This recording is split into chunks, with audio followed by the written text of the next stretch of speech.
Nyttehaver var vigtige for mange københavnere under 2. verdenskrig.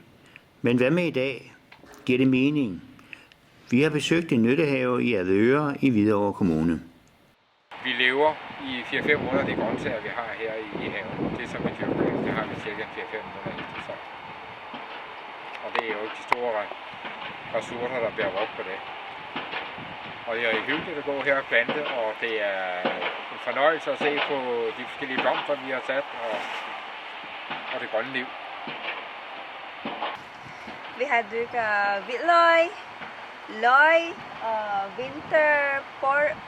porløg, gulerod, rødbeder, bønner, spinat, salat,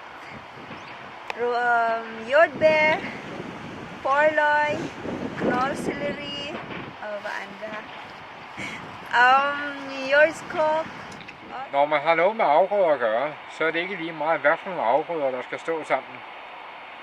Det er vigtigt, at de skifter plads i haven, på grund af, at det kryb og det ukrudt af dyr, der findes under jorden der, man risikerer, hvis man sætter det samme sted år efter år, at man får svamp i grøntsagerne, og grøntsagerne bliver spist af dyrene. Så det er vigtigt, at løg og hvidløg og de forskellige afgrøder, de skifter plads i haven hele tiden. Vi har lige dyrket hvidløg i søndags, fordi man skal plante hvidløg i hele oktober måned. Jeg planter hvidløg nu, men man skal stå sådan, så det er nemmere at vokse op. Det er amerikansk blåbær. De giver store frugt, men de er ikke så som dansk blåbær. Den er dansk blåbær, de giver ikke så mange frugt, men de er store og søde.